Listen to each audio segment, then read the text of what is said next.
siang anak-anak ibu semuanya. Siang, Bu. Gimana kabarnya siang hari ini? Sehat, Bu. Ya, biarpun udah siang, panas, tetap harus semangat. Nah, sebelum kita memulai pembelajaran kita siang hari ini, ibu minta ketua kelasnya pimpin doakan. Ayo Anita.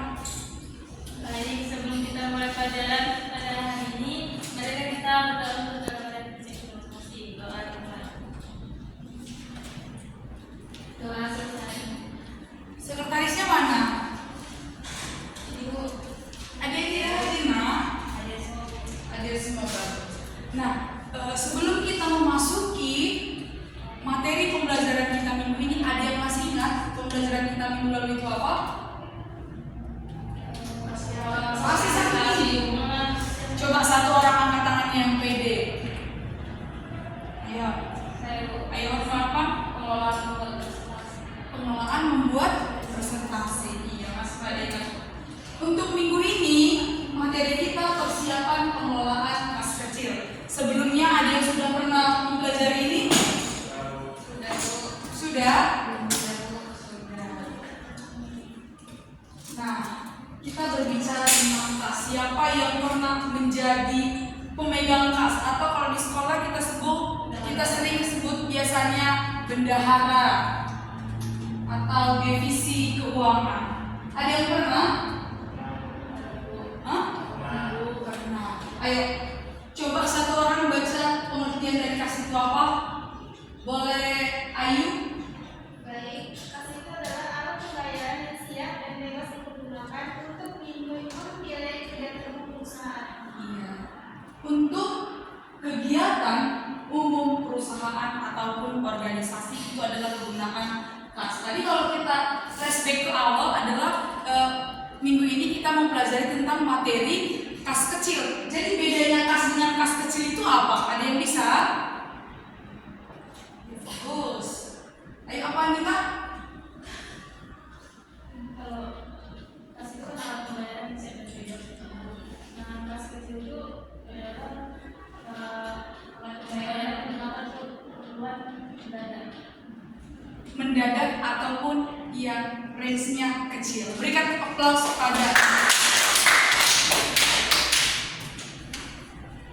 Nah, di sini ada persiapan pengelolaan dana kas kecil. Ada 4 cara atau 4 yang harus kita siapkan ketika kita ingin mengelola kas kecil. Yang pertama ada bukti transaksi. Sebelum kita berbicara tentang bukti transaksi, biasanya transaksi itu ada beberapa jenis. Yo. Transaksi itu biasanya bisa dengan apa? Cash. Lanjut. Kredit. Selanjutnya apa dari sudut sini seperti ada suara? Debit. Yang lain? Gimana kan? Utang kata Intan. Itu salah satu transaksi utang. Transaksi. Nah, bukti transaksi itu seperti tadi ketika kita mengkredit suatu barang atau membayar suatu barang secara debit, biasanya itu ada bukti transaksinya. Yang kedua adalah metode penyusunan dana kas kecil. Ini ada beberapa metode penyusunan, ada 2. Ayo coba Intan sebutkan.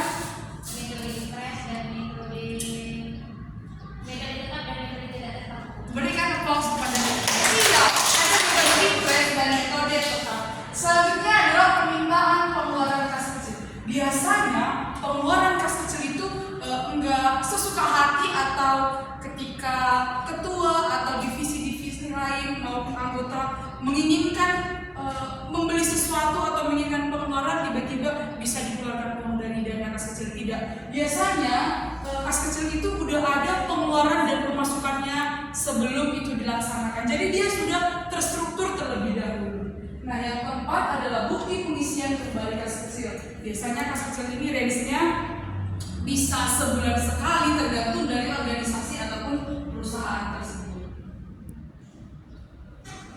Selanjutnya, yuk boleh dibaca dulu. Siapa yang mau baca? Saya, Bu. Ayo dibaca dulu. Nak. Selain itu ada beberapa langkah yang harus dilakukan dalam pengelolaan kas kecil seperti yang pertama, mengatur data saldo, yang dimana membuat data saldo maksimal dan minimal kas kecil. Yang kedua, mengatur pengeluaran, di mana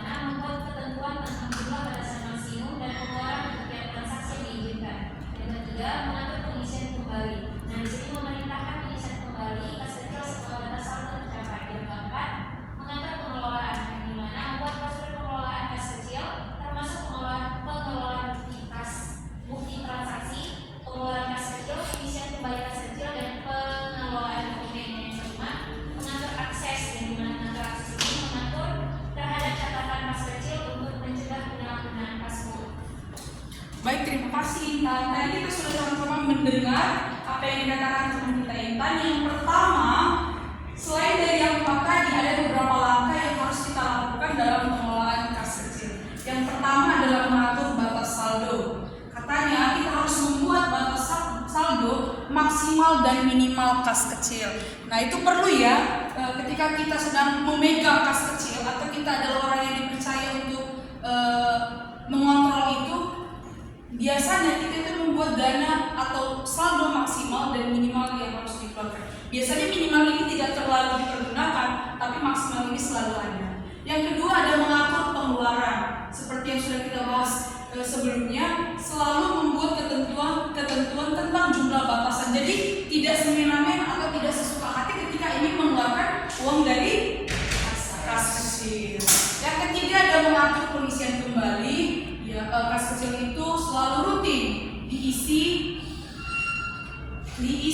dan mencapai batas saldo. Biasanya dalam contoh perusahaan dana kas kecilnya hanya 5 juta atau dalam organisasi kas kecilnya per bulannya ada hanya 4 atau 600 ribu.